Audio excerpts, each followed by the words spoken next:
beachy cars.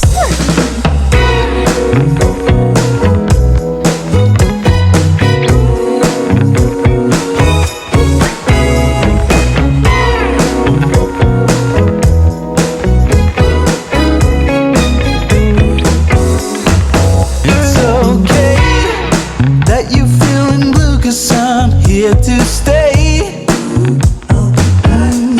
I know there's a way, 'cause if I'm being true, I must say that I know what you're going through. What is up, y'all? Today we have an issue with the escape, and as you know, it doesn't start. It doesn't want to start.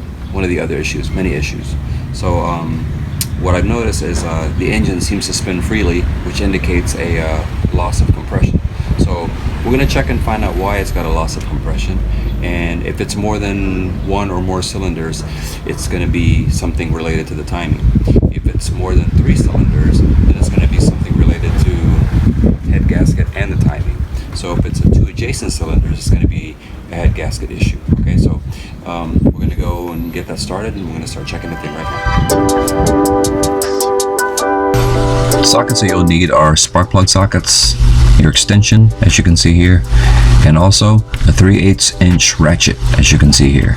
Some other things that you're going to need for this project are a compression tester and its associated hoses that go with it, so you can complete this job effectively.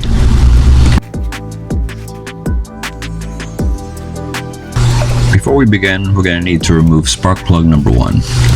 Spark plug number 1 is where the top dead center reference point is going to be when we top dead center the crank, actually. And once it's removed, that's when we can insert the hose for the compression tester. As you can see here, the spark plug is running a little bit lean, but it's okay. So after we remove the spark plug, insert the hose for the compression tester into the number 1 cylinder. As soon as it's snug, you want to install the compression tester itself to the hose. Just attach it as shown right here. And after that's done, we're going to be ready to start, or you can proceed to start the engine and crank for about 5 seconds, and that should be enough time to get a good reading on the compression tester.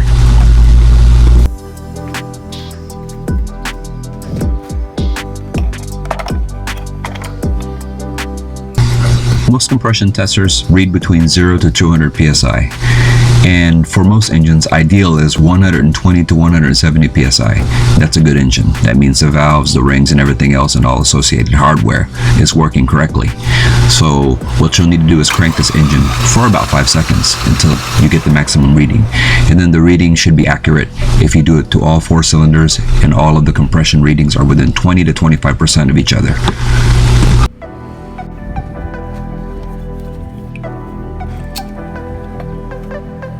Since we got a 0 reading, 0 psi compression reading on our gauge on number 1 cylinder, we're going to proceed to go test cylinder number 2.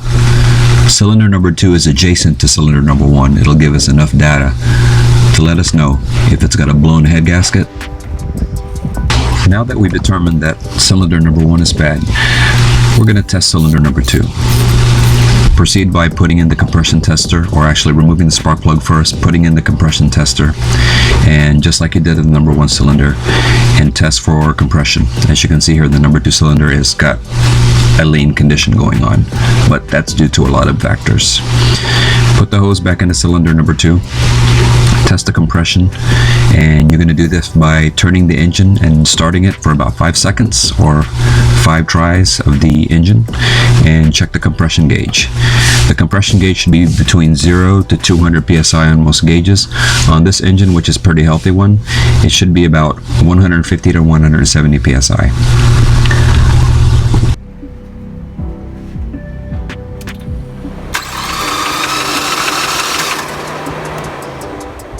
So now, cylinder number 2 also has the same issue.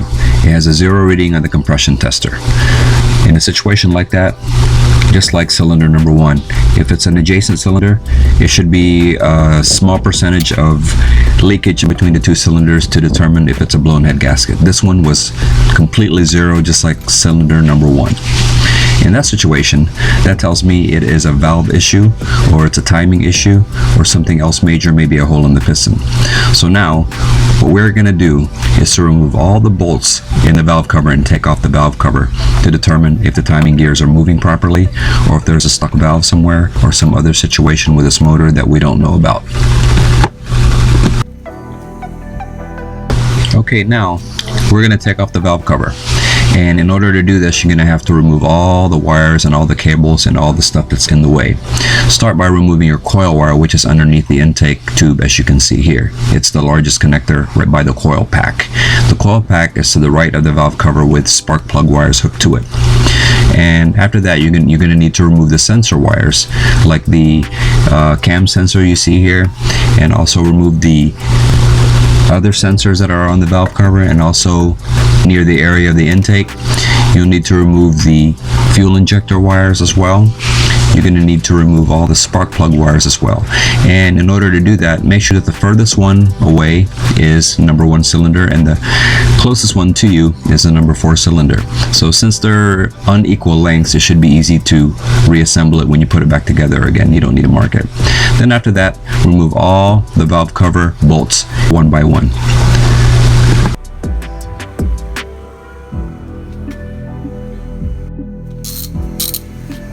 Okay, we're going to start taking off the valve cover bolts. So you're going to do this one by one gently. I don't want to bore you with all the details here, so let's speed things up, shall we?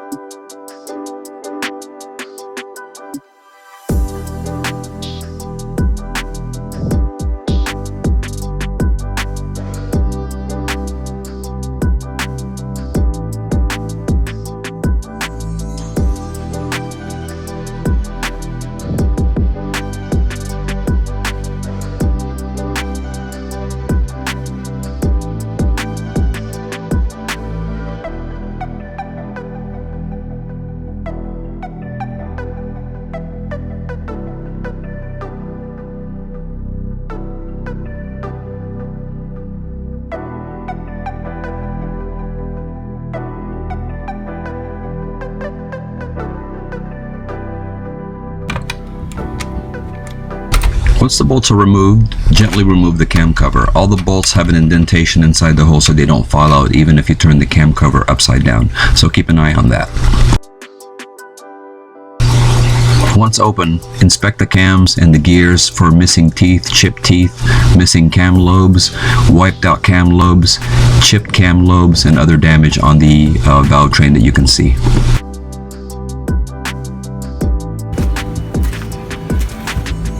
Okay, now I'm going to start this thing again, or try to start it, and you need to make sure that your coil wire is off before you do this. Now we're going to determine whether this timing chain is snapped or the flywheel is slipped, and then it won't spin the timing gears. Alright, so that's what we're going to find out.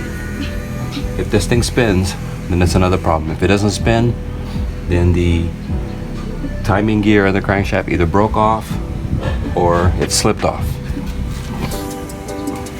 Not a good sign, as you can hear. The gear seems to be spinning freely like it has no compression, so it looks like a very serious issue here.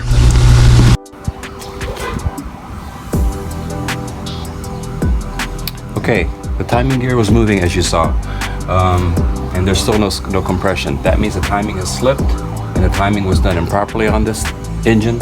So the previous mechanic had not torqued down the crankshaft bolts, and so the timing has to be set the right way, and that's going to be on our next episode. At least the good news is the timing chain did not snap. Okay, so this is not really an internal engine problem, it's just in the front of the motor, and that's what we're going to do in the next episode. We're going to take apart the front of the motor and the timing cover, and we're going to adjust the timing the correct way on a 2.3 liter Mazda or Ford engine.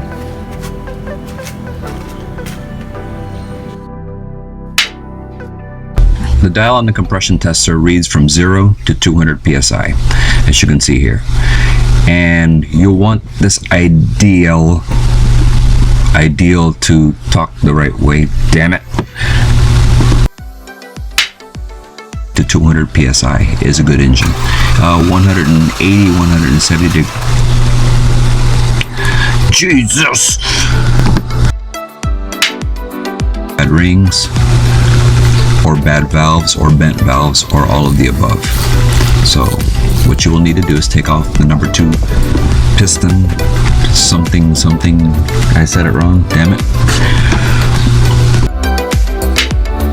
Going to determine what the PSI is, and I'm on drugs right now.